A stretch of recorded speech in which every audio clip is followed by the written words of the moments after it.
Good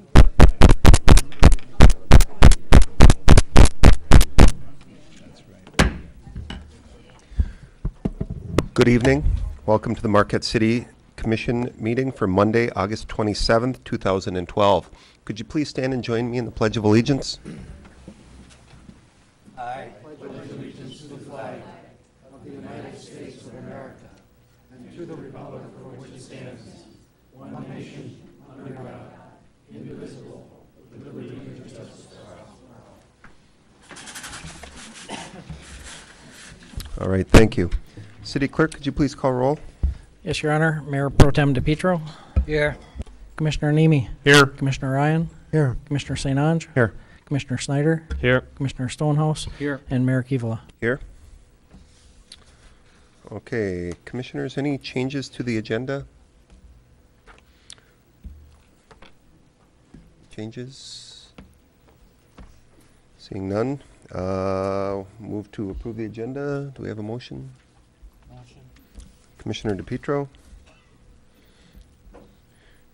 Do we have a second? Commissioner Nemi. All in favor, say yes. Yes. Yes. Opposed? I don't have any announcements tonight, so we're going to roll right into our first agenda item, which is a presentation by the Marquette Beautification and Restoration Committee. Ms. Emily Lewis and Ms. Barb Kelly are here. Welcome. Oh, and one more. One more. Marion Sonderegger is here as well. Yes. Welcome. I'm Emily Lewis, and I'm the president of the Marquette Beautification Committee. This is Barb Kelly, vice president of the Marquette Beautification Committee, and Marion Sonderegger is the honorary chairperson of the Father Marquette Restoration Committee. I just want to give you a little background before I start the PowerPoint that I have. Back in 2004, we had the Angel Project came up here and cleaned the statue. At that time, the DDA, Mona Lang, put together this PowerPoint, which I kind of tweaked a little bit for this presentation. And we had a fundraiser, and we gathered some money. And then we've been just in the stall position since then. Marion's daughter-in-law came up with a plan to restore the statue. And she was going to do a replacement of the reliefs. And that kind of got the momentum back going again. So since then, we're moving forward. You got a letter from me back in March asking permission for us to do this.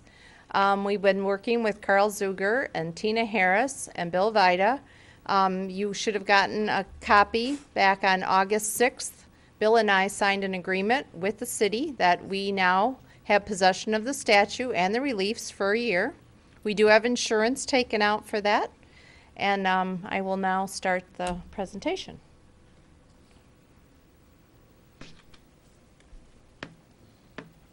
Not only do we want to restore and repair the Father Marquette statue, but we also want to do improvements to the park. I just want to ask everyone sitting up in the front, how many of you have visited the statue in the last year? How many of you have never visited the statue? Do you want to admit that?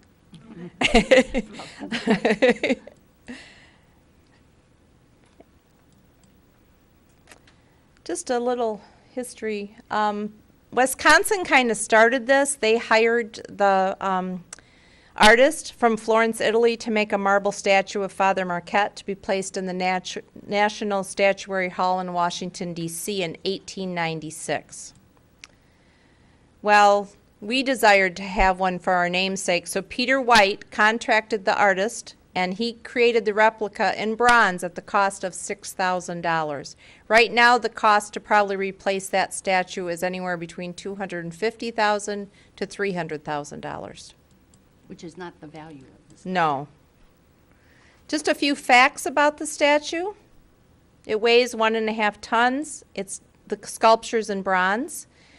The artist made 2 trips to Marquette during the creation. It was shipped over in a great big huge box. It arrived without a scratch. It was originally placed at the waterworks plant, and it was a legend that Father Marquette did camp along the Marquette shore while he traveled the south shore of Lake Superior. The statue was dedicated on July 15, 1897, with over 1,000 people attending the dedication. And as you can see, it's even inscribed on the statue when it was presented, which looks like we probably need to have that re-inscribed. You can't read the July date. It was a huge gala event, and lots of people came, and the artist himself came to install the statue. The presentation speeches were made in English, French, and Chippewa. Many came to admire the statue and the legacy of this famous explorer priest. The Father Marquette statue remained in its current first location until 1913, which was like at the bottom of Ridge Street Hill on Lakeshore Boulevard, kind of right in front of the Maritime Museum. Without ceremony, but with controversy, the statue was moved to Lakeside Park. And there's a plaque by the statue. It does kind of overlook the city. I know there's some controversy that it should be moved, but if you go up there by the statue, it is kind of overlooking the city. Restoration does need to be to kind of preserve this jewel. It was sandblasted in 1974, and like I talked about, the Angel Project came, which was the Michigan Alliance for the Conservation of Cultural Heritage, came and cleaned the statue at the cost, which would have cost $10,000, but it was a gift to the city. And Giorgio Gekas from Venus Bronze Works was the person who came and cleaned the statue then. Even though that did happen, there's still a lot of work that needs to be done. The reliefs need to be repaired, the repair of the base, lighting, landscaping, handicapped accessibility, and funding long-term care. I'm just going to show you some of the reliefs. You can see that Father Marquette's head is missing. The oar is missing. The arm is missing. And like I said, the worst part is Father Marquette's head is missing on one of the side of the, oh, and his hand's missing also. And the noses are damaged on this relief. We have hired Venus Bronze Works, who is the same person that came and did the Angel Project, to come up here and restore the reliefs at the cost of $10,500. We've secured them with $3,500. He'll be up here the second week of September. He'll remove the reliefs himself with one of his helpers. He'll take them back to Detroit to his studio and return them in the spring of 2013. There will be no damage to those reliefs. He's going to actually restore those reliefs. And when he comes back, the statue will be cleaned at the cost of $1,500. The good news is the Beautification Committee is raising all this money. It's not, the city doesn't have to fund this. But I also went and took some pictures. The park really needs some improvements, and we've been talking to Carl about that, and we need to kind of get, but this was like one of the parks, the benches in the park. And we do need to make this park ADA compliant. These are the steps. And vegetation is so overgrown that a lot of people don't even know where the Father Marquette statue is. So we do need to do some re-landscaping. Just different views. So our goals for this project is to have the restoration of the statue and the improvements of the park completed by the summer of 2013, which would mean the 100-year anniversary of when it was placed in that location. And another big thing is we want to educate the citizens of Marquette and the Marquette area about who Father Marquette is, with the school children, work with arts and culture, work with the History Museum, to really have everybody know who Father Marquette was and know where that statue is. The Board of Light and Power, I haven't specifically talked to them, but they kind of hinted that they might help us with the lighting of the statue. We are kind of estimating at this time that the total cost that we have come up with is about $110,000. We are writing grants to the Marquette Community Foundation, Shiras, Fraser, Hervenen, Kaufman. So the grants are being written, and we will probably soon push for the Catholic Church involvement and just citizen involvement. I did hand you one of our brochures that we have, along with one of our membership forms. We always welcome you as members, too. Do you have any questions for me? Like I said, part of the agreement with the city was we had to have insurance, which we do have insurance in place through auto owners. And when Giorgio Gekas comes here and takes the relief, he does have Bailey's insurance. I've learned a lot about insurance, which means when those are in his possession, he will have those insured. Any questions? I don't see any. Okay. Thank you so much for coming here tonight, and Thank thanks you. for taking on this wonderful project. Thank you. And by the way, thank you for all the good work that your group does in our community. Thank you. It really makes a difference. So- Thanks. Okay. Next up, we have a proclamation, September as United Way Month. City Clerk? Yes, Your Honor. Whereas the United Way of Marquette County, founded in 1943, set forth a mission statement focusing community resources to meet community needs. Whereas the United Way has raised more than $8 million through its annual campaign from generous support of residents, employees, and businesses, enabling Marquette County nonprofit organizations to serve thousands of residents each year. And whereas United Way believes in creating opportunities for a better life for all by living united and encourages our residents to designate their United Way contributions to their home communities. And whereas city government employees give generously to United Way of Marquette County, now there I, John P. Kevela, Mayor of the City of Marquette, Michigan, do hereby proclaim the month of September 2012 as United Way of Marquette County Month in the City of Marquette.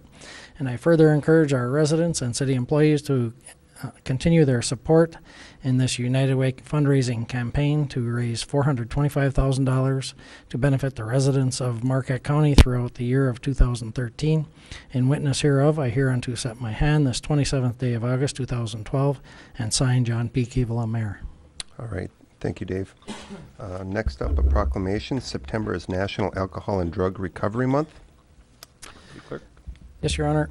Whereas over 23 million people aged 12 and older in the United States have faced a substance use disorder in 2011, and 4 million adults also suffered from a concurrent mental illness, and whereas treatment and recovery improve the community's welfare and provide a renewed outlook on life for those who struggle with substance use disorders, as does their family and friends, and whereas resources exist online and in our community to increase people's awareness about how substance use disorders affect children, families, and our society, and whereas such education is essential to overcoming misconceptions and achieving long-term recovery, and whereas to help achieve this goal, the U.S. Department of Health and Human Services, the Substance Abuse and Mental Health Services Administration, the White House Office of National Drug Control Policy, and Marquette County Coalition for Substance Abuse and Violence Prevention, MC2, invite all residents of the City of Marquette to participate in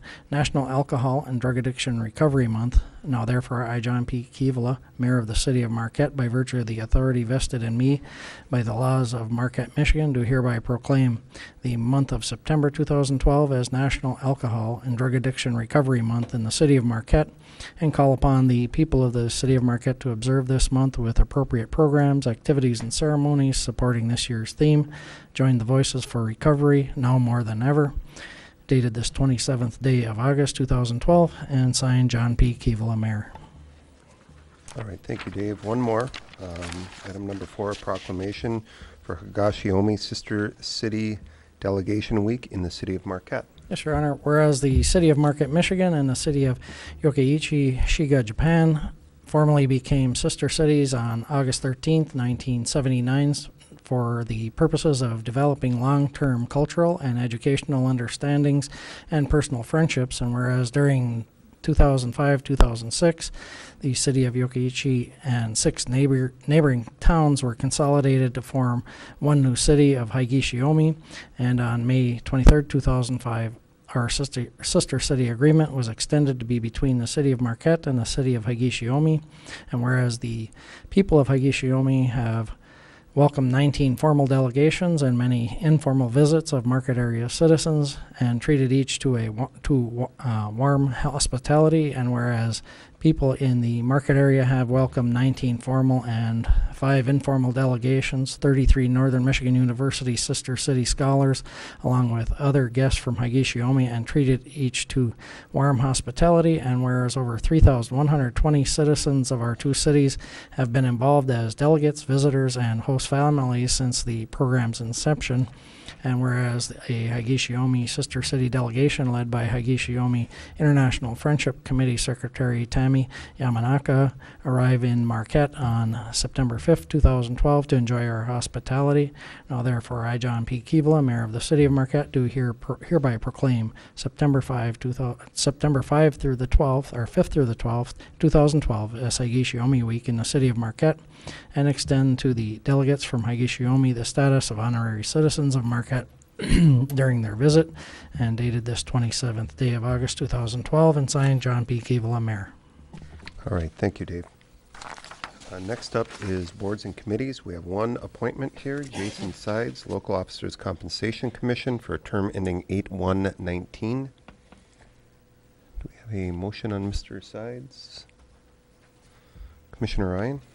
I'll move we appoint Jason Sides to the Local Officers Compensation Commission, excuse me, for a term ending 8/1/19. Thank you. Do we have support? Commissioner Second. Stonehouse supports. Commissioner Ryan, any comments? Mr. Sides brings some experience that would be useful in this position, and so I think it's very pleased that he's willing to step forward.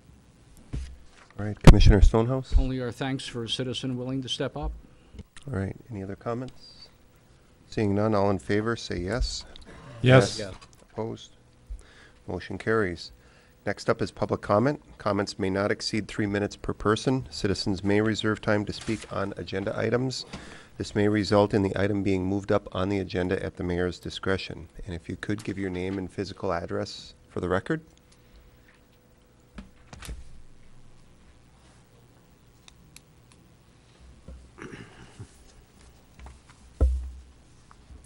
My name is Brenda Kurian. My address is 160 North Bertrand Lake Road in Gwyn. I'm here tonight to share some of my concerns regarding the status of the Presque Isle Marina. My husband and I have a 36-foot powerboat in the Presque Isle Marina. We have been slip holders for the past 8 years. We spend the majority of our summer on our boat and prefer the natural setting of Presque Isle. I believe that both marinas are equally important to our community, and both are necessary to accommodate the demand. I will do my best to bring you up to speed on my involvement with Presque Isle Marina project, and so far to explain, I guess, why I'm a little bit discouraged tonight. So, back in December of 2011, there was a rumor that the Presque Isle Marina may be closing. We then formed a group. We call ourselves the Presque Isle Concerned Citizens. We started by writing letters, meeting with city officials, and meeting regularly as a group to take a proactive approach to save the marina. We were given some direction to express our concerns at the Harbor Advisory Committee level. We were not convinced that this would be the solution, as it appeared as though the Harbor Advisory Committee had over time been stripped of their authority to work as a committee, as the direction being given to them by Mr. Zuger was very direct and allowed for little to no input or discussion by the committee members themselves. We were assured by a member of the commission that they would be tasked with preparing a report and a recommendation, and that Carl was not a member of the committee, but rather the liaison for the committee. The commission held true on their word, and the Harbor Advisory Committee took their responsibility very seriously, and Mr. Zuger was very cooperative during the meetings. He invited discussion from the members, and he provided them with all of the necessary information as they needed it. The system appeared to be working as it should, and my faith in the system was restored. However, it did not last long. I am now very discouraged and disappointed. The Harbor Advisory Committee did their due diligence. They worked hard, and they did a great job in a short amount of time. They were ready to report to the commission back in April. And then at their next meeting, the city manager arrived at their meeting, talked about the financial status of the city and how they should rethink their plan and prioritize the project in the grand scheme of things. They did as he asked, and they reevaluated their report. They once again agreed on the report and recommendation. Carl was going to finalize and insert some of the items into the final document and distribute it at the August meeting for the group to approve. The final document was not presented at the August meeting. Instead, Carl informed the group that the city manager said the funding piece of the report was missing, and it was not going to be on the next agenda. The committee added a funding piece during this meeting and stated they would still like to be on the agenda for Monday. Carl said it was too late to get on the agenda, which was a complete contradiction of the statement made in their July meeting.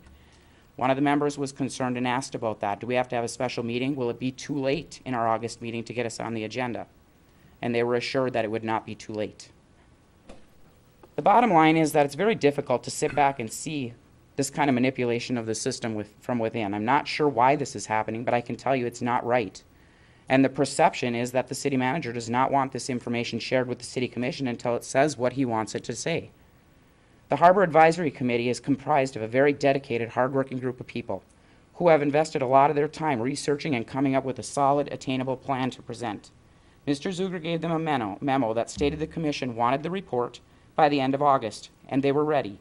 The city manager should not have prevented them from presenting this tonight. Just a couple of quick things and I'll wrap up. The project is already over a year behind its projected start date, and the rate of deterioration at that marina is not slowing down. The project needs to be put on the fast track to avoid becoming an emergency project. We all know that emergency projects are much more costly. I feel I must say... Ma'am, the time is up. Time's up? Yeah.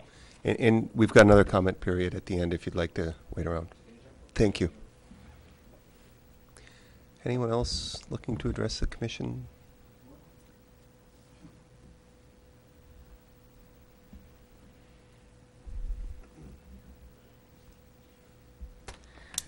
My name is Ellen Betwitt. My address is 1039 Alloway Street in Marquette.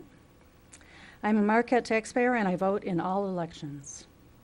I am very concerned about the current politics in Marquette. I have observed that the city manager's office is not only directing the city commission's Harbor Advisory Committee, but obstructing communication between this committee and the city commission. The Marquette City Commission requested a report from the Harbor Advisory Committee regarding the Presque Isle Marina renovation project in February. The Harbor Advisory Committee, a group of hardworking volunteers, completed this report in April. However, the City Commission has not yet received a report and has not received minutes from that meeting since April. The City Manager's Office requires that all communication from this advisory committee be funneled through the City Manager's Office, where it then appears to disappear. I ask that as elected City Commissioners, you look into your employees' interference with the Marquette City Commission and its designated committees. I'm a Presque Isle concerned citizen. I've been actively attending the Harbor Advisory Committee meetings so that as a concerned citizen, my voice might be heard. Due to the City Manager's Office, this has been denied me. What purpose does the Harbor Advisory Committee serve if their valuable time and hard work is being ignored? This is a serious situation which must be rectified for the City of Marquette government to function effectively. Thank you.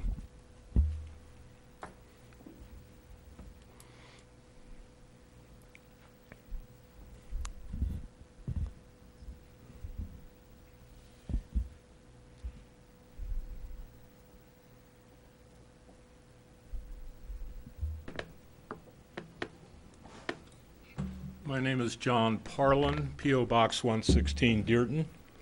I have 2 boats in the Upper Harbor. I won't ask you how many of you have been to the Upper Harbor in the last 12 months. The condition is frightful, and it is dangerous. I have 2 boats. One is a small boat, thanks to a very diligent professional harbor master. He has stabilized that so I can get to that easily.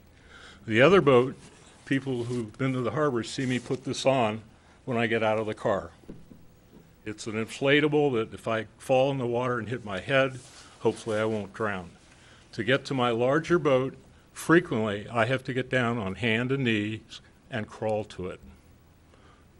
You just can't continue to have it. The North Pier tilts better than 20 degrees. The floats, I mean, they're like being on a rocking ship. The Harbor Advisory Committee has worked long and hard. There was lots of disagreement. They came to a consensus, and you need to move forward on it. The deterioration is, in my opinion, occurring at an exponential rate. And if you haven't been there recently, do take the time to go there and look at it. Thank you.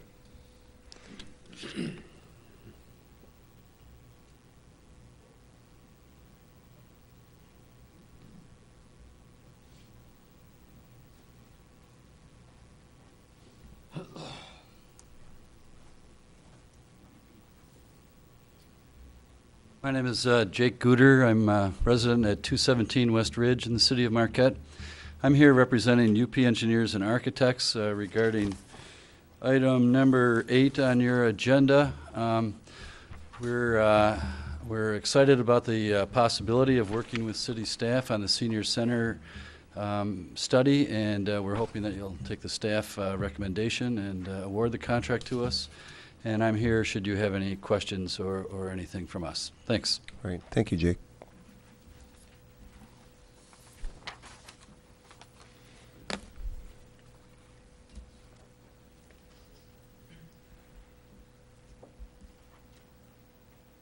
Good evening. My name is Dave Bett. I'm at 1039 Alloway. I'm a taxpayer and a voter in the city of Marquette. And Marquette's been my home since 1974. I love this town, the people who live here, my children and grandchildren from here.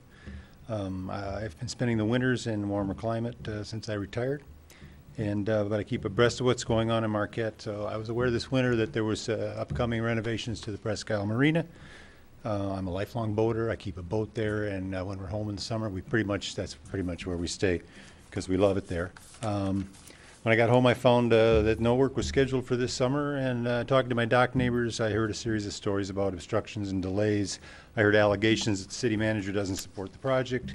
The supporters of building a new marina at Founders Landing want to see the Presque Isle Marina abandoned to strengthen their chances of getting support. I heard that the Harbor Committee placed a high priority on the Presque Isle project, but that their report has been buried and not presented to the City Commission. These are what I heard. I was encouraged by other boaters to attend the Harbor Committee meetings to offer my point of view, to observe the process, and I have attended the last two and also their work meeting for the report that was to have been presented today. My observation is that although the discussion at these meetings was often dominated by the Assistant City Manager, the committee prepared a thoughtful report that reflected the priorities of the committee and to strongly support the project, which makes me happy, obviously. I was very upset when the report was taken off the agenda by the city manager because he decided it wasn't ready.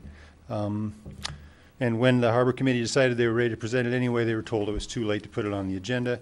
I've spoken to several of you and some previous committee managers, and no one can confirm that there's a Monday deadline to be on the agenda. In any case, they'd asked to be on the agenda a month ago. So before calling my commissioners, I went to the website, and there's the last minutes on the website were in April, so I couldn't, the information isn't even available. This is the report that was requested by you in February, and I'm surprised that you don't wonder where it is and why you haven't heard it yet. It was ready in April. As a concerned citizen that cares deeply about this city, I'm concerned that the process of government here is not working. It's broken. The advice of the Harbor Committee is not reaching the Commission. The Citizens Advisory Committees in our democratic government are here to strengthen the public input and involvement in the decision-making process, which you are part of. It is obvious to me that this has broken down, and we all should be concerned about it. This is your committee, and if you really value their input, then you should be demanding their report. Why does all communication have to go through the city manager's office? When the committee requests to be on the agenda, they should be put on the agenda. Perception in politics is often more important than reality. And frankly, this does not make you guys look very good. If you want to demonstrate that you have open minds and are committed to considering public input in your decision-making policies, then I suggest that you fix this problem. Thank you very much. Thank you.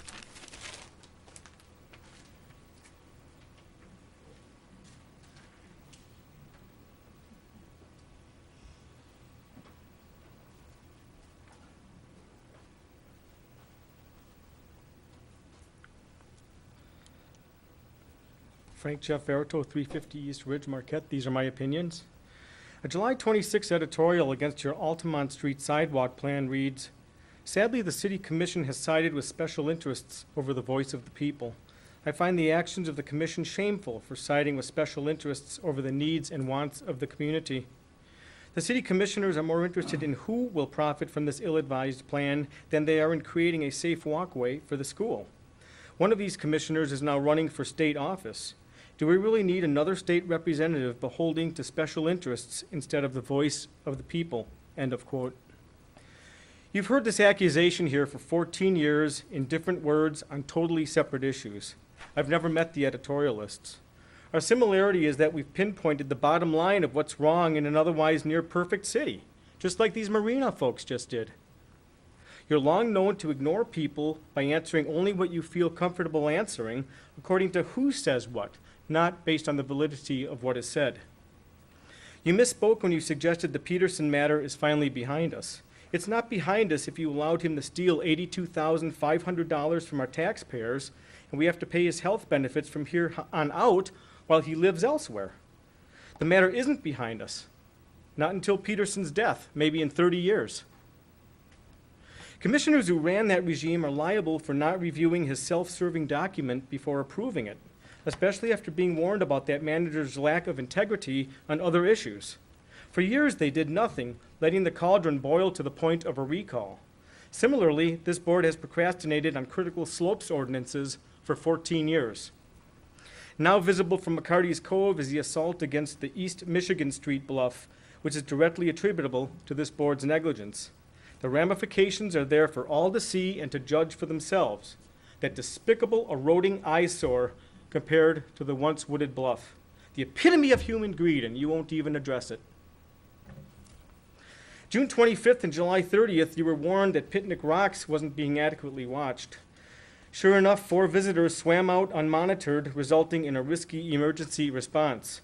You jeopardized both the visitors and the Coast Guard crew. July 30th, Mr. Keevala appeared amused while partially blamed for the unnecessary loss of life at Picnic Rocks 2 years ago. All of you imagine if a child of yours visited a distant lakeshore and leaders of that place knew of a hidden, unforeseeable danger and ignored advice to prevent the tragic loss of your child. This brought to mind how many politicians see the perpetuation of their political careers as more important than public safety or a region's natural attributes, even though surveys have long indicated that the enjoyment of these features is the #1 priority for the majority of our citizens. Please let us be heard through your actions. Thank you, Mr. Verital. Anyone else wishing to address the commission? All right, seeing none, we will move to the consent agenda. City Clerk, do you want to read the items? Yes, Your Honor. Item A, approve the minutes of the August 13, 2012 City Commission meeting. Item B, approve the total bills payable in the amount of $905,676.96. Item C, authorize the city to act as fiscal intermediary for KBIC funding of $8,500 for Native American Studies at NMU.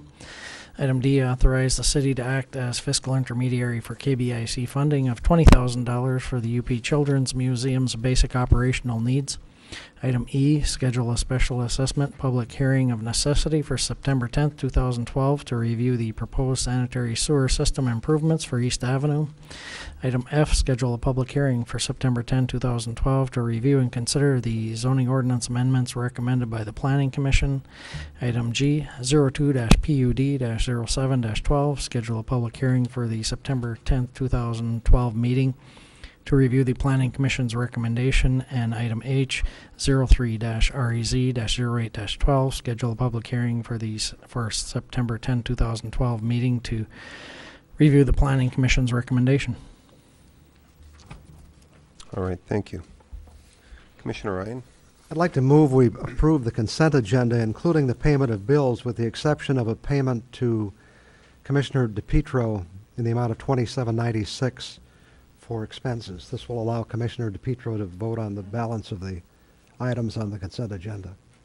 All right, thank you. Do we have support? Commissioner Schneider? Support.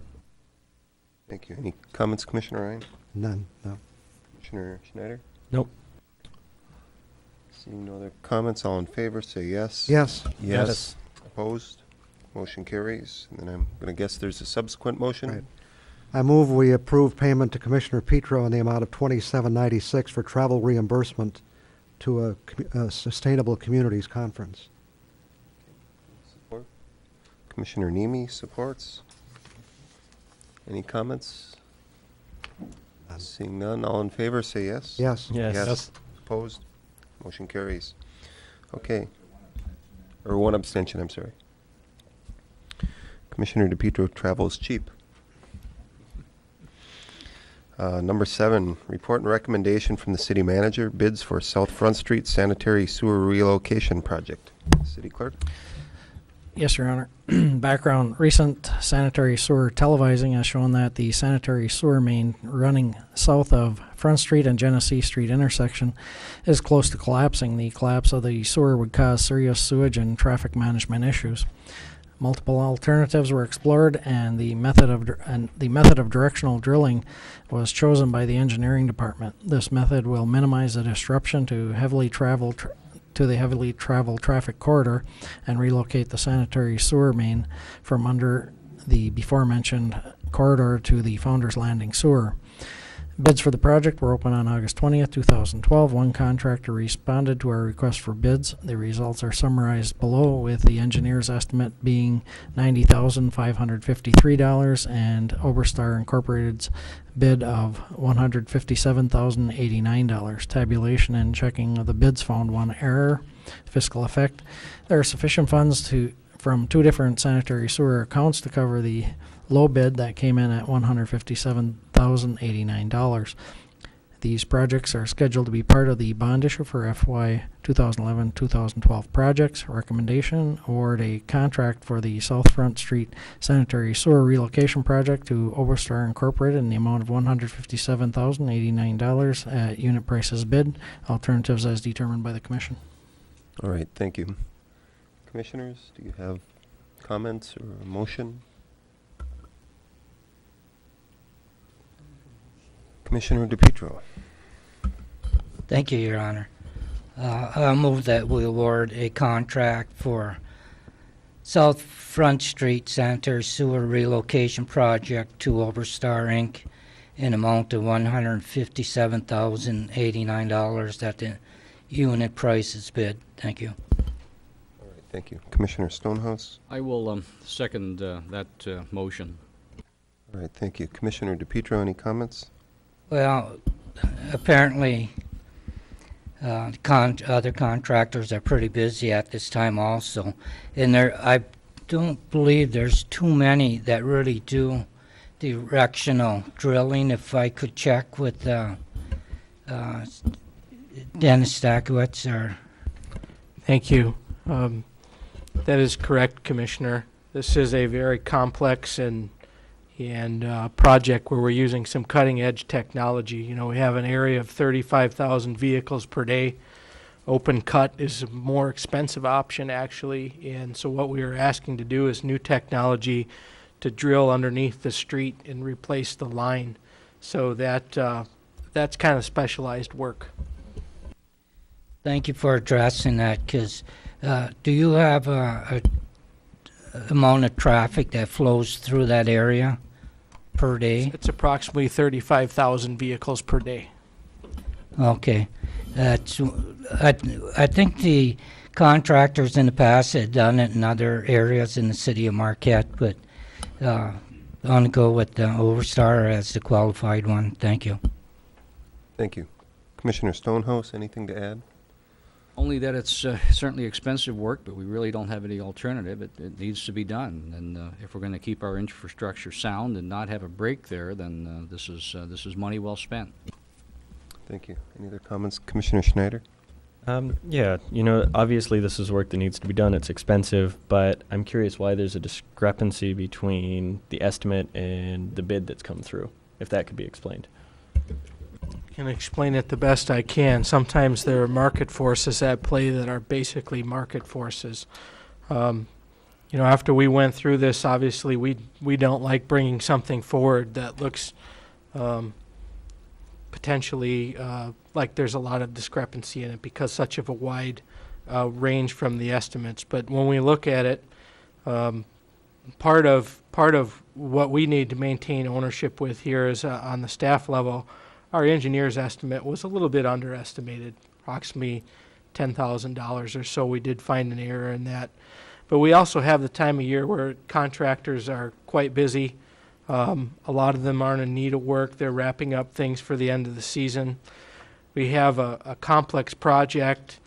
Again, when you're dealing with the subcontractors, we can estimate the cost of a subcontractor in-house. But when there's only a couple that specialize in it, and due to other work that they may have at the time of the year, it may cost a little bit more money to bring them in. And because this is a smaller project, they are definitely more costly than projects that we can bundle together. You'll notice that a lot of the things we bring to the commission are package projects. You know, it'd be 3 or 4 streets packaged with one contractor. This being somewhat of an emergency situation, we had to bid it as a smaller project, which drove the price up a little bit. Thank you. Thank you. Commissioner St. Ange? Thank you, Your Honor. Dennis, with regard to the variation in price, I mean, this is a unit price contract or hard money contract? It's a unit price contract. So in review of the bid compared to the engineer's estimate, I mean, do you have any concerns with regard to the unit prices that were bid and where the discrepancies are that, can we reasonably assure ourselves, given this cutting edge technology, that our costs will be $160,000, or are we possibly facing a situation where there's an element of the unknown and it could be a little more than that? I'm going to let Keith answer Sure. that since he was directly involved with that bid. In reviewing our estimate against Oberstars, there of course are some discrepancies. The biggest one was probably the actual directional drilling. Our past projects have been, I guess, fairly simple as far as a directional drilling type of situation, where you'll only have to try to maintain a certain depth. In this case, we're looking at not only a depth, but we got to keep it on a grade that's consistent all the way through, so we are basically having the water flow downhill. Mm-hmm. So that's another reason there's a discrepancy in those 2 unit costs. And like, yeah, there's conflicts. I don't have a picture in front of me there, but there's conflicts as far as existing sewer main. We have storm sewer we try to go under. We have water main that we have to try to bypass. So it's a very complex, risky situation there.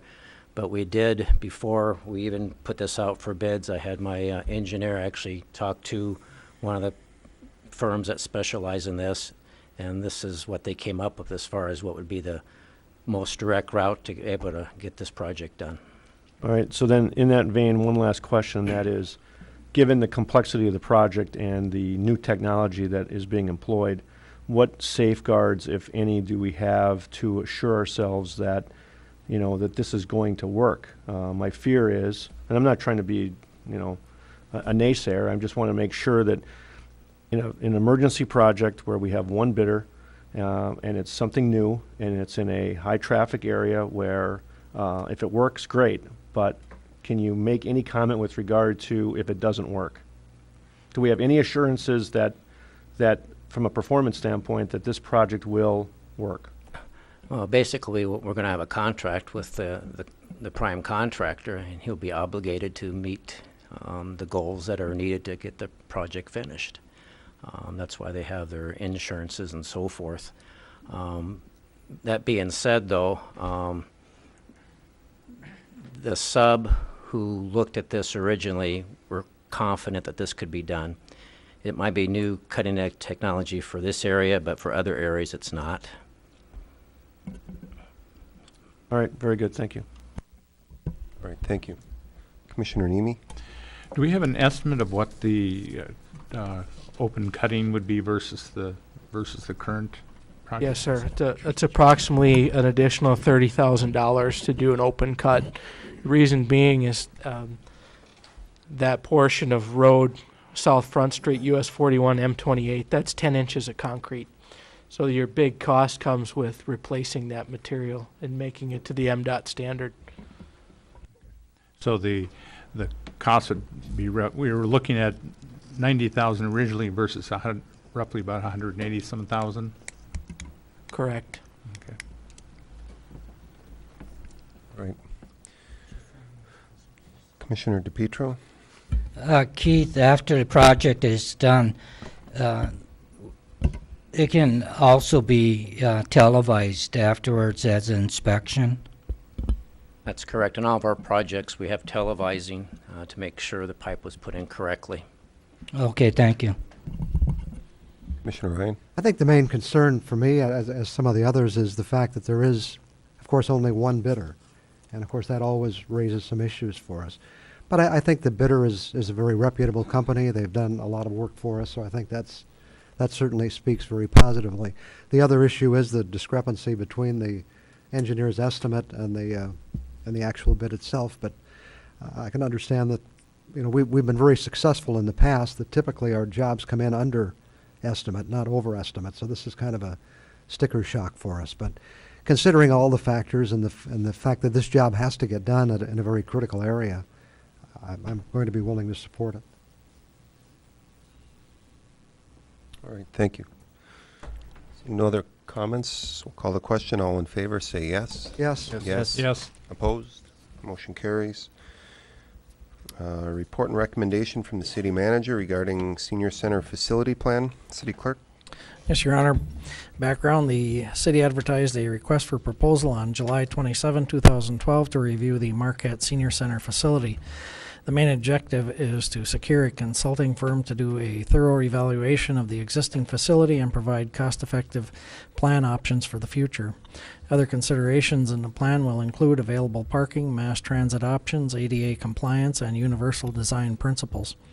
The city received three proposals. Staff reviewed the proposals based on the following criteria: relative experience of personnel, experience in evaluating public facilities for aging services, cost, and references. The scores were as follows: UPEA of Ishpeming, Michigan, 423 points, OHM of Houghton, Michigan, 416 points, and Larson Interior Design of Marquette, Michigan, 228 points.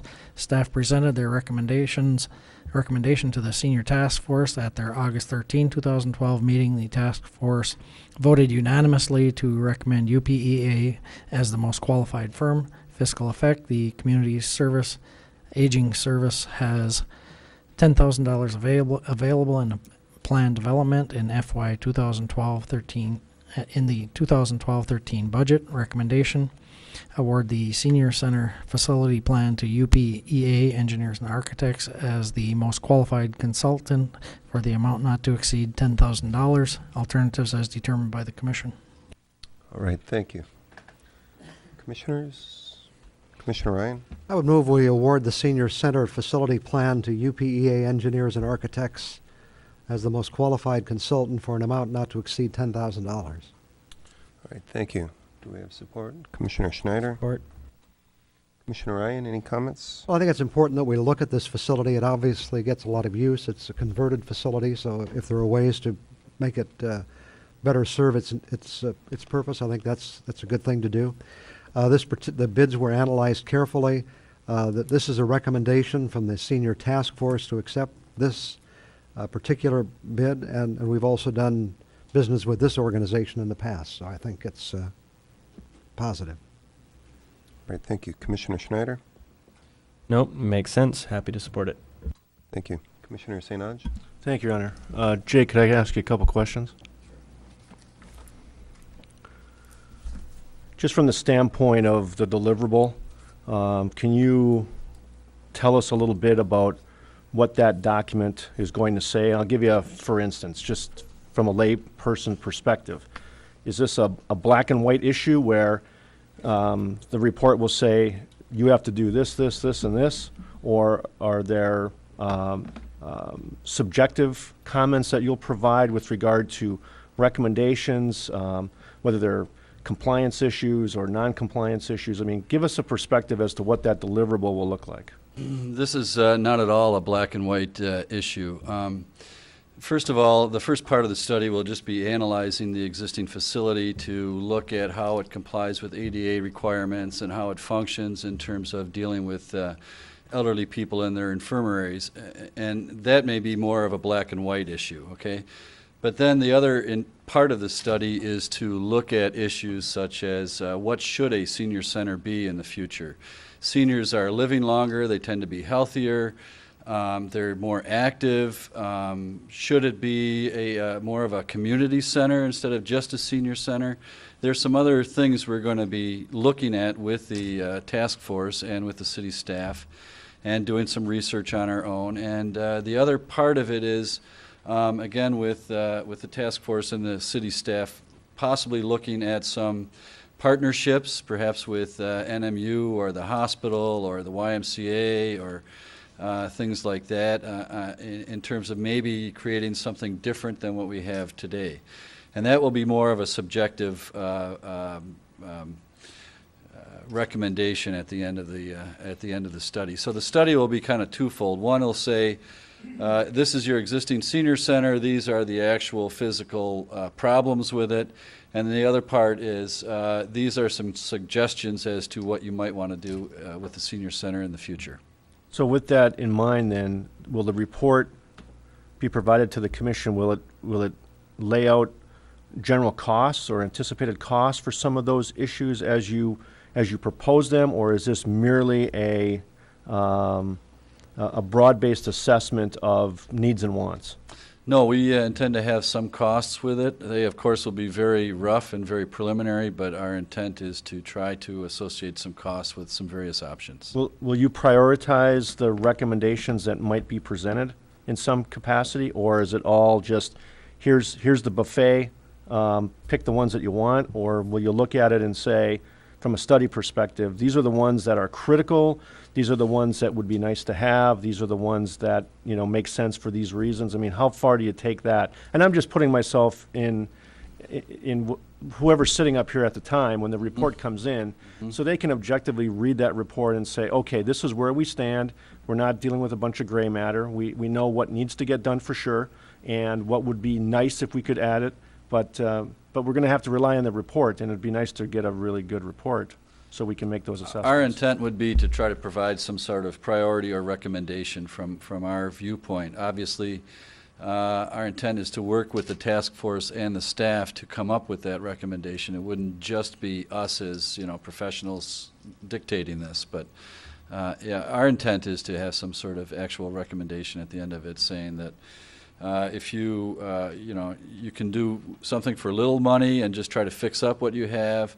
You could spend more money and do A, spend more money and do B, you know, those kind of things. But what happens if you find yourself in a situation where the task force wants something put in there and professionally you're not convinced that it needs to be there, or vice versa? We'll have to try to find some diplomatic way to agree to disagree, perhaps. Because as you can no doubt, you know, understand based on your experience, you find situations where people want things. We don't maybe necessarily need them. And how do you balance the needs and the wants with the costs and budget considerations and those types of things going forward? So I find that studies are great and most of them are well done, but we tend to put so much in there, and for some reason, by the fact that it has made its way onto a page, it is now the holy grail and we have to do it. And if this is in part subjective and part practical from a compliance perspective, I think the commission, the future commission, needs to know where that line has been drawn. That's all. I'm just some commentary, I guess, going forward with regard to what that end product will look like. Right. And those are very valid comments, too. I mean, you can put all kinds of things into a study, but again, our intent is to try to associate some costs with those, and the more you put in there, the more costly it is. And the other aspect is kind of selfish on our part. We're hoping that a real project comes out of this that we might be involved with, and if it becomes too pie in the sky, then obviously nothing's going to happen. So, very good. Thank you. Appreciate it. Okay. Thank you, Jake. Any other comments or questions? Seeing none, all in favor, say yes. Yes. Yes. Opposed? Motion carries. Next up, public comment. Comments should be limited to 5 minutes per person. And again, if you could give your name and address for the record.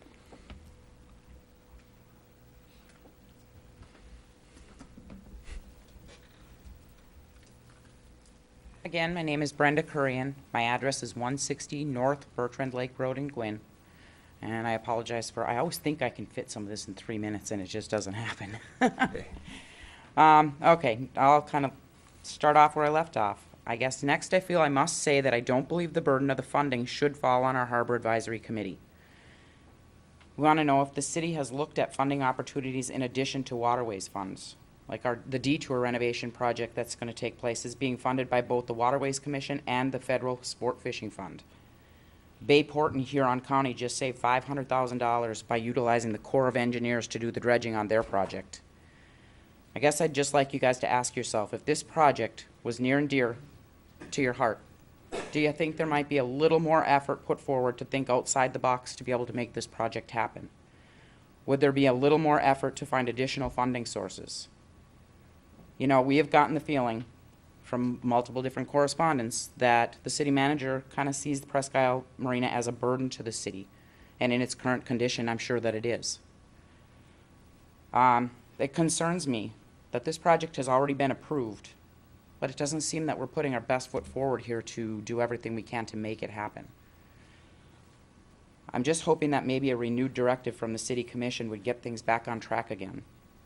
I did attend the Watersway Commission meeting last Friday, and I expressed my concern with the deteriorating condition, and I absolutely did not bring up a lot of the politics and other things that take place too, you know, behind the scenes. That's way too much information at that point.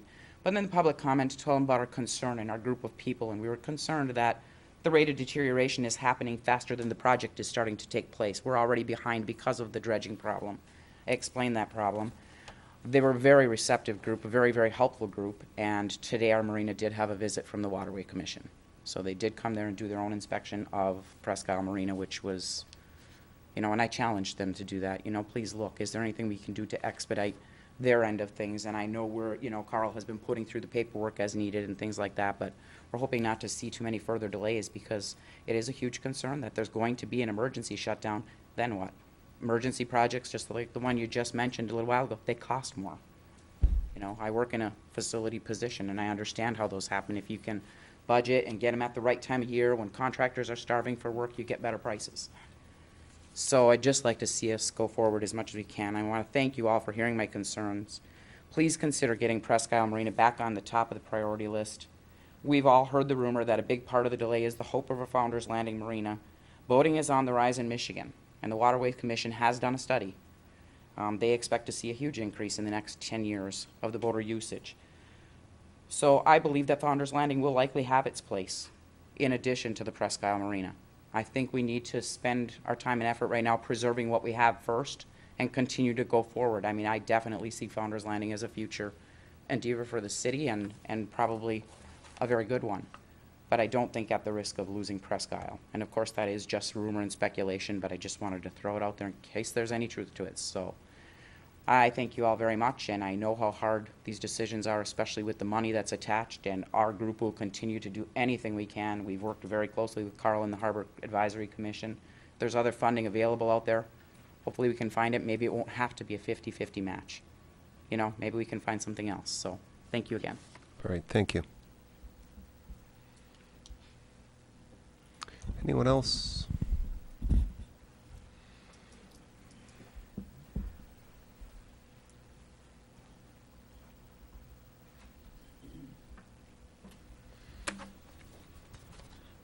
Frank Jeff Verito, 350 East Ridge Street, Marquette. These are my opinions. July 30th, Mr. Ryan, Stonehouse, and St. Ange voted not to have the Arts and Culture Committee investigate an artist-resident program. All three favored the program, but not the way this board handled it. Yet, isn't this exactly the way the system is designed to disseminate such items? The three are asked to expound on their reasoning for not voting to pass the item onto the Arts and Culture Committee. May 29th, Mr. Ryan motioned and Mr. Schneider seconded to approve the PUD for Lakeshore cottages with no mention of the 38-foot height. Mr. Stonehouse mentioned that the cottages add to the density as if that's a benefit, when in fact high density is a drawback in a lakeshore district. Yet the design is reasonable, but the task force recommendation and national planning guideline calls for heights not to exceed 35 feet in a scenic district. Three members use the same flawed logic that the cottages are an improvement over the gas plant that was there. For the 10th time, this is no reason to approve a less than ideal land use. Instead of calling for a natural transition to the units, you agreed upon white picket fences, which we already know did not work on the row of birdhouses, with their outlandish 27% coverage variance. The fences looked pitiful to the point that changes were made. There's no excuse for approving a repeat error. Across the boulevard from the birdhouses is a new light pole in the northwest corner of Lower Harbor Park. What's the logic behind this? You've been asked not to clutter our parks with unnecessary visual obstructions, yet they keep appearing. July 30th, Mr. Ryan raised a legitimate concern about E. coli. He agreed with most of us that, quote, beaches are what this community is all about. However, his sense of priority led him to ignore the trampling of the very dunes that hold those beaches together. Or why did he not mention the needed restrooms at McCarty's Cove? Many thousands of residents walk the lakeshore without setting foot in the water. We agree on the deadliness of E. coli, but the demise of the scenery affects more of us, similarly to the ugly truck tires that line the Lower Harbor bulkhead as noticed only by boaters. Yes, the tires are ugly, but so are trampled dunes, denuded bluffs, and cigarette butts. And how about your lack of a barrier to keep us falling off the bulkhead into the water? Even though the view is nicer with no barrier, you seven are literally waiting for an infant or a drunk to wander off the ledge, just as you allegedly waited for that kid to drown at Picnic Rocks. Also on July 30th, you were told of a fireworks debacle that affected thousands of residents and the food vendors. Indeed, the vendors took a beating, not just then, but over this past weekend too. The Seafood Fest sponsors are entitled to try bigger name bands, but they're urged to only cordon off the stage and the seating area so the public can patronize the vendors and enjoy the atmosphere on both nights. Following the July 4th fireworks, Mr. Keevala was quoted saying the city could only call the show if wind blew the embers landward. July 30th, you were asked why the show could not be postponed with rain and lightning evident just before showtime. You were also asked how a decision regarding the safety of 1,000 people rode on the whim of an events committee.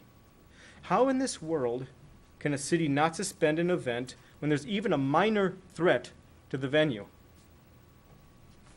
Once the rain struck, the vendors were done making money for that night.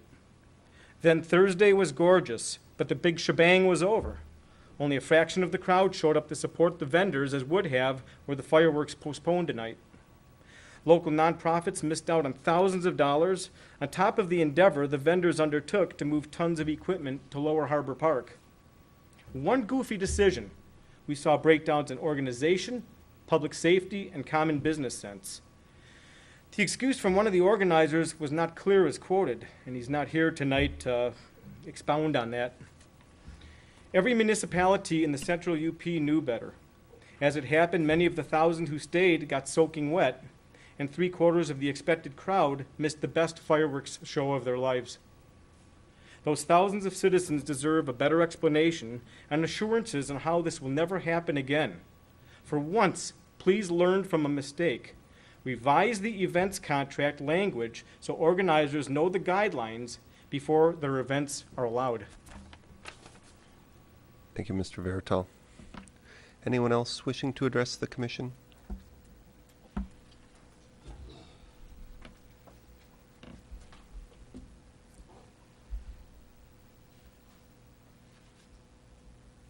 Hi, my name is Ben Stanley. I live at 375 West Crescent, and I just have a question. I've been spending 2 weeks trying to get a hold of the police chief, and he refuses to return my phone calls. And I've spoken to several city commissioners, and I'll make one phone call, and I'll call you right back, and I get no return calls. So I'm just wondering how to do that.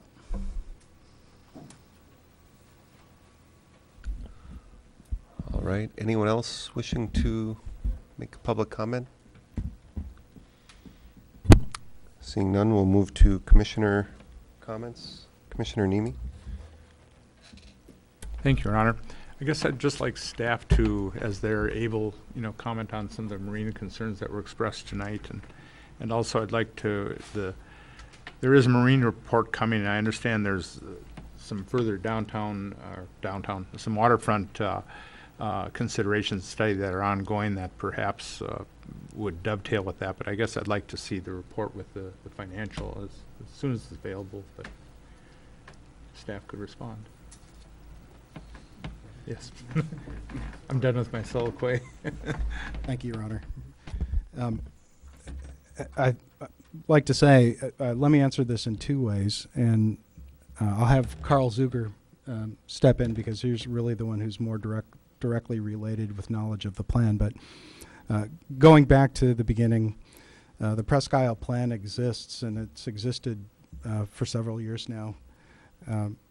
Based on the deterioration at the marina, we asked the Harbor Advisory Committee to go back and take a look and see if there were anything that changed that needed to either change the permitting process with the Army Corps, with other agencies, Carl will speak to that, or the funding strategy. And as a result, we went back pursuant to the commission action and asked the Harbor Advisory Committee to look at that.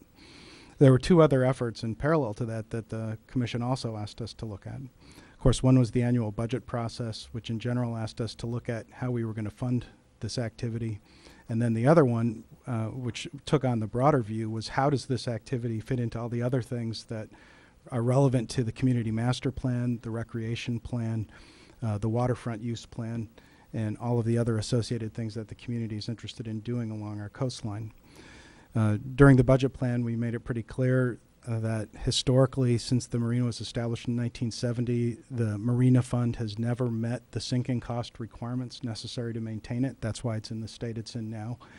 We struggled with rates through the Harbor Advisory Committee, and they finally developed a strategy in partnership with staff to set a 7-year plan in place for building a marina fund that could take build up the required amount of surety necessary to deal with some of these issues. And then we also, through the broader task of taking a look at how does the Presque Isle Marina fit into the grand scheme of things, we've been convening throughout the summer water use town hall meetings. They've been conducted out at Presque Isle in the pavilion there, where we've had a multitude of groups, and then again I'll ask Carl to speak to all the different people who've been participating and the community interest who've been participating. These have all been very public activities. They've been published in the media. I've personally encouraged, as has my staff, participation, and we've received a wide variety of different pieces of input on it. And so at this point,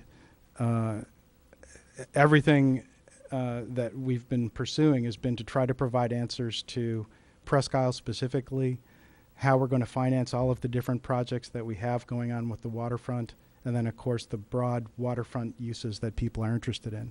And this is going on in parallel to other activities like the maintenance requirements at the Cinda Pond Marina, the potential construction of another marina at Founders Landing using TIF resources, and potentially other interests in improving parts of the waterfront based on the group feedback we've gotten.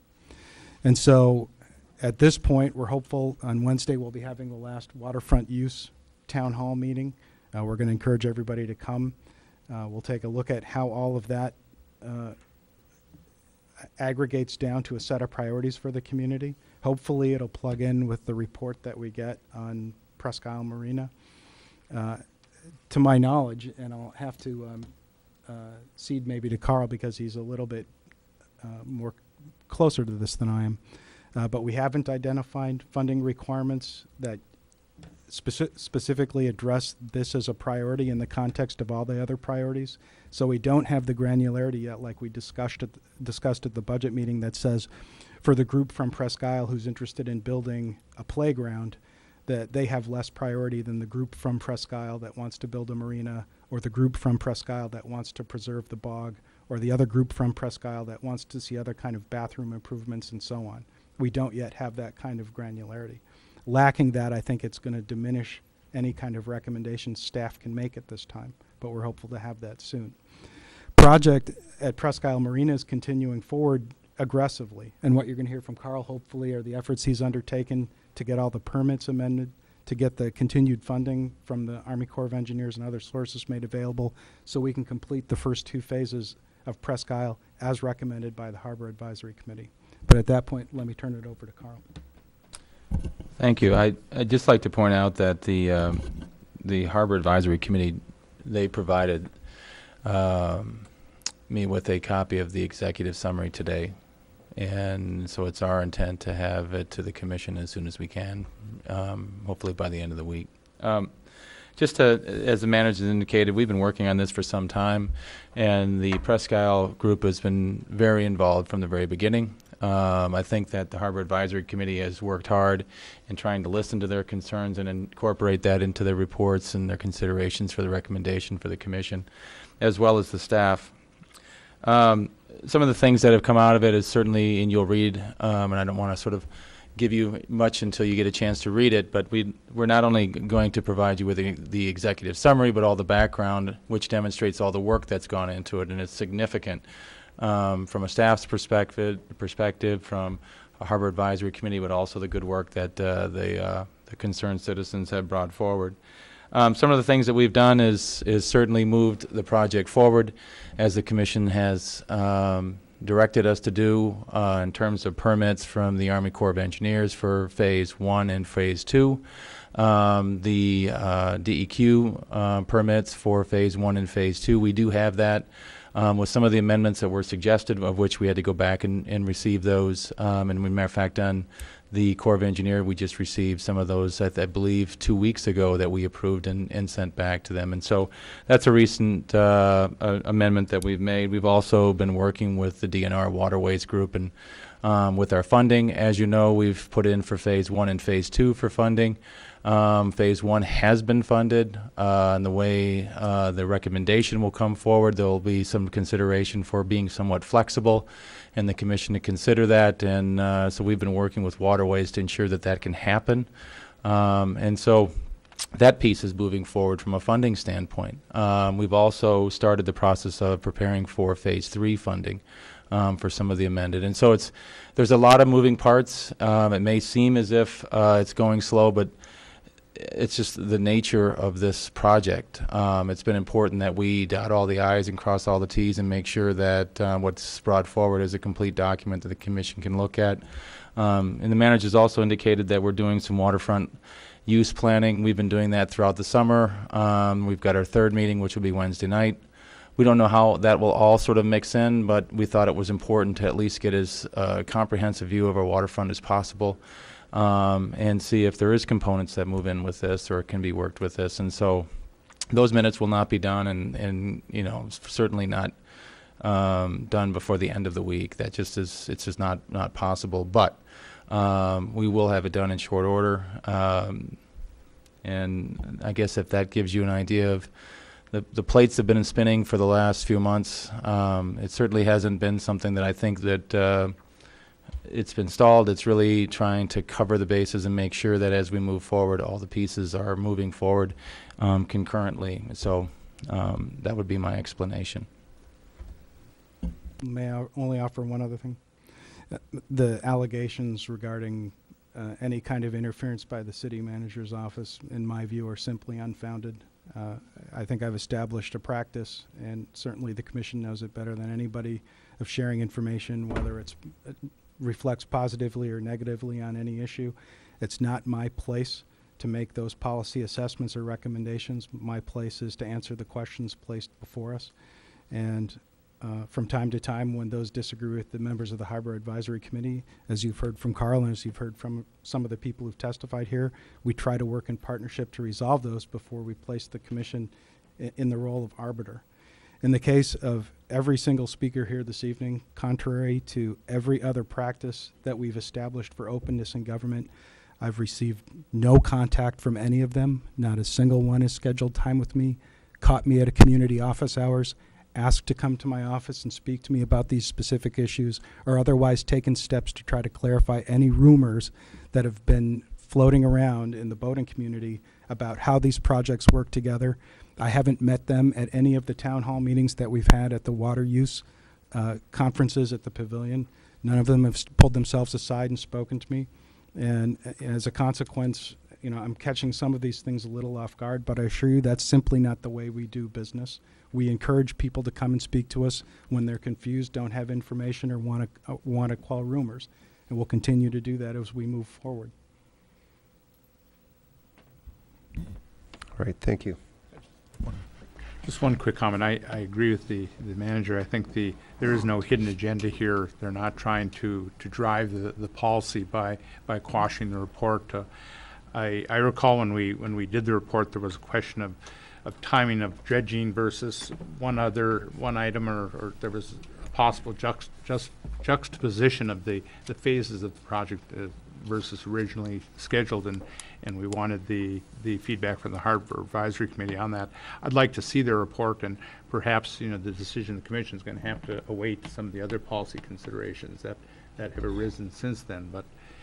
I'd reiterate again that I know that our staff hasn't been trying to quash it. Our staff has always taken a neutral position on policy and doesn't try to drive policy by political machinations. So. Thank you. Commissioner Schneider? Well, I don't want to delve too much into the marina issue. It's definitely been brought up. I've had a number of concerned citizens and area residents touch base with me.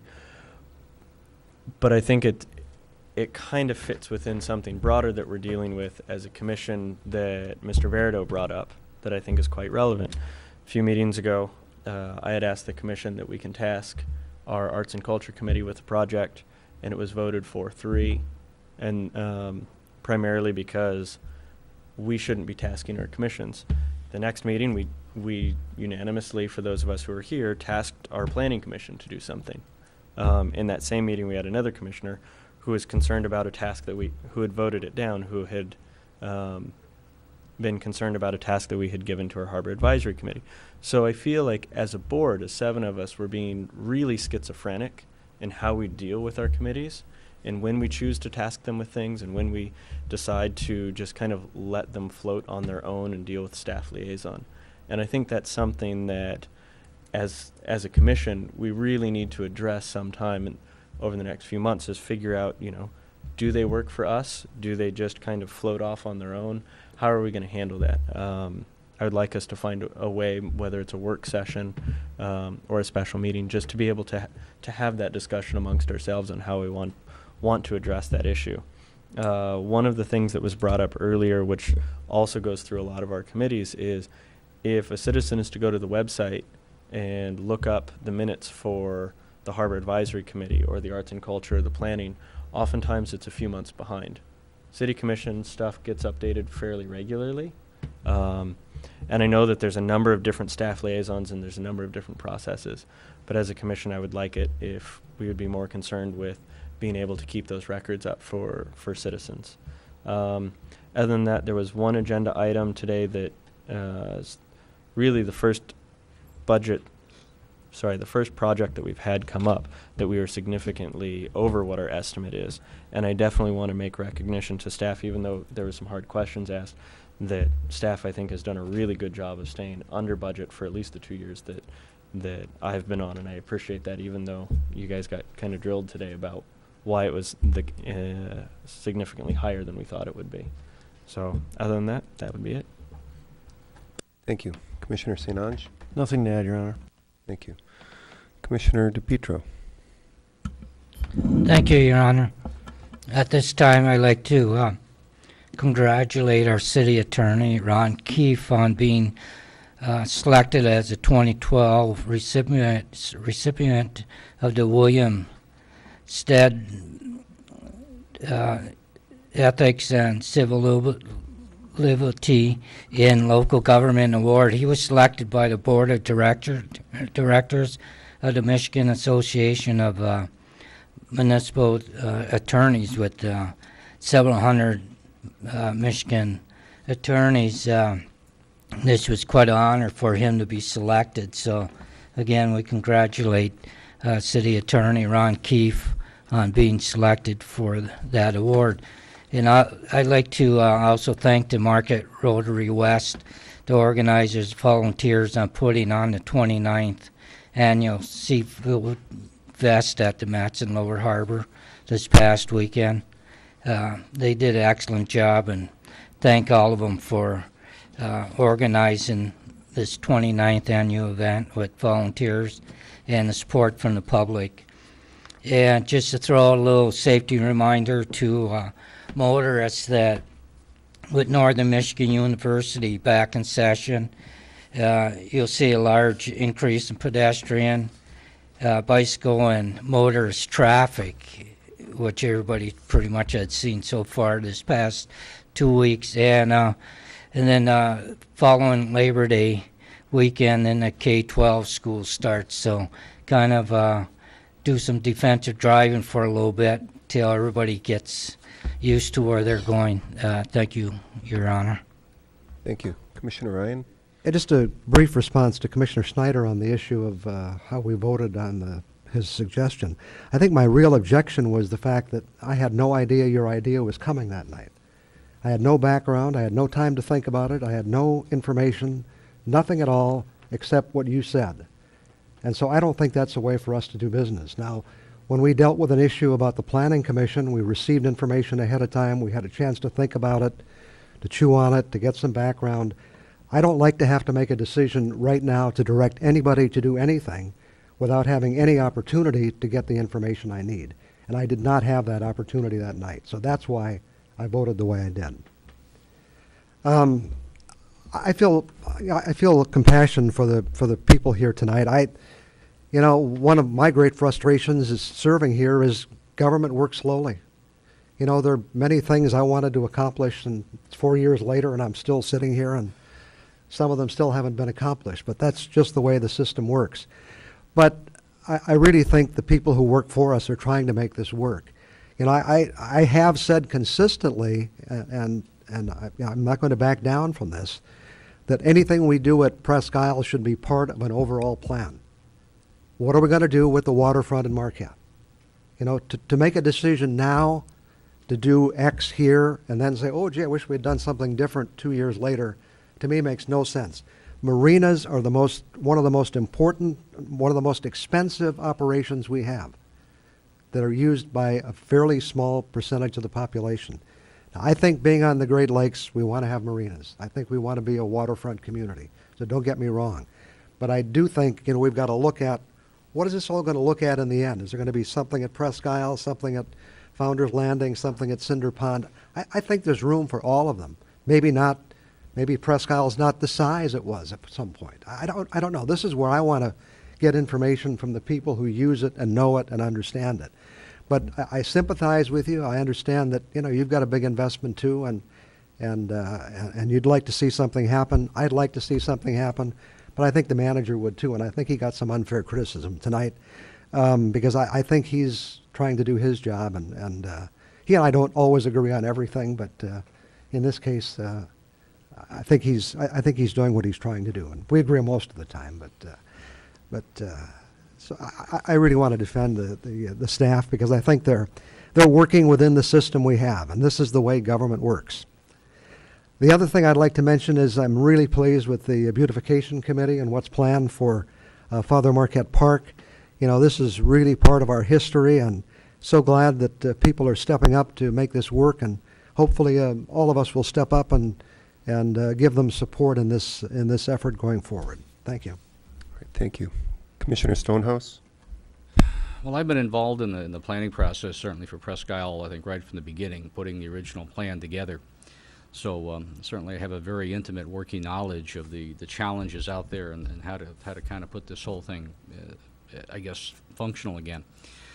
But I think the point has well been made by other commissioners that this is a very complicated process. There's a lot of moving parts. It's just not bringing together and fixing Presque Isle. That's the easy thing to do, just spend money and spend a lot of money and take a guess of how much money. I mean, I think our original estimate came in at somewhere between $6 million. I think we kind of got that down to about $4 million, and then it bounced up again. That's a huge amount of money for what is essentially very little return. And by return, I mean cash coming back to the city or general increase of property values around it, whatever. We understand that.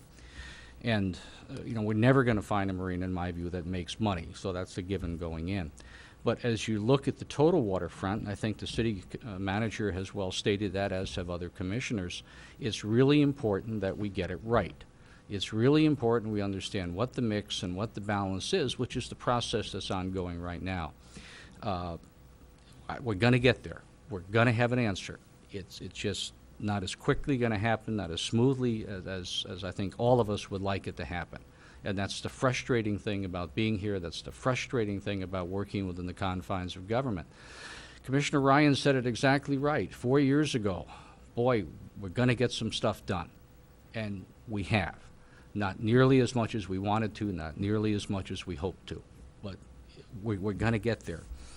I do have full faith and absolute understanding of what city staff is going through, trying to make this right, trying to make this happen.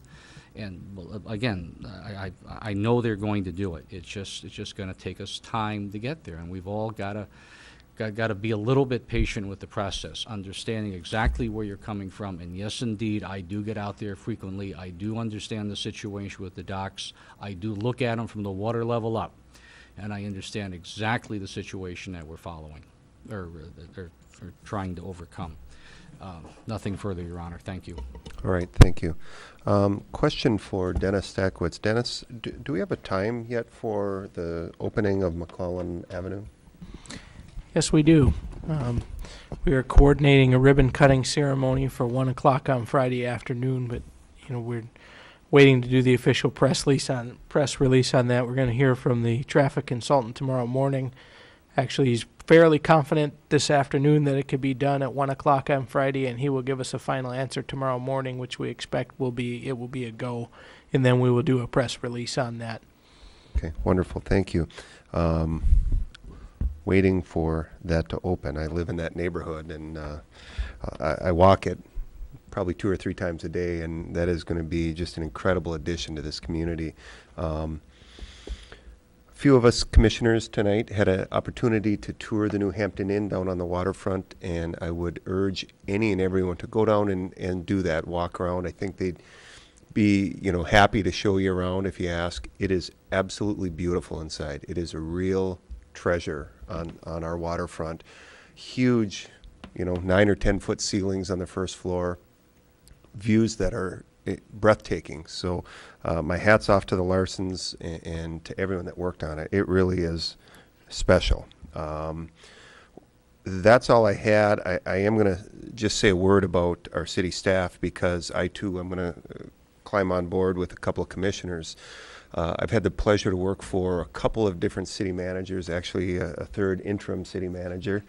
And I will tell you, we've never seen information like we get now with this city manager and the staff that's in place. If you question it, look at our email accounts. We get more than you can shake a stick at. We get reports from boards, we get minutes, we get updates all the time. He is very transparent and very open, and I've never seen anyone or worked with anyone that absolutely had disdain for crossing that line between policy and implementation. So I know it's frustrating. I get frustrated, as the other commissioners alluded to, on the wheels of government and how slow it takes. I would say be patient. We're doing the best we can. So with that, City Manager. Thank you, Your Honor. Thank you, Commission. We obviously appreciate your kind support, and hopefully we'll continue to live up to your expectations. Only 2 things this evening. I'd like to just remind everybody that transparency is built fundamentally on human communication. Please, if you get frustrated, and this is not only for any issue we've discussed tonight, but in general, take advantage of community office hours, take advantage of walking in at any time to City Hall and talking about this. Set up time. If you see me informally on the street, glad to chat at any time. And as I said, that's true for any issue in the city. It's a 24/7 job. That expectation was set when the commission appointed me, and I assure you, many of your fellow residents take advantage of that every day. Secondly, I wanted to, just as a favor to some of our sister jurisdictions and some of the other organizations in town, remind everybody, tomorrow evening the EPA will be in town. They'll be at the Bottoms Center. They're here specifically to convene a town hall meeting to discuss people's views on the potential construction of CR 595. We know that state officials will be there. We know that county officials will be there, and federal officials will be there. And so it's imperative, if you have strong views on this, or if you're just interested in knowing what the current views of your fellow residents are, that you attend that meeting and take advantage of the opportunity to tell decision makers how you feel. And that's all I have, Your Honor. All right. With that, we're adjourned.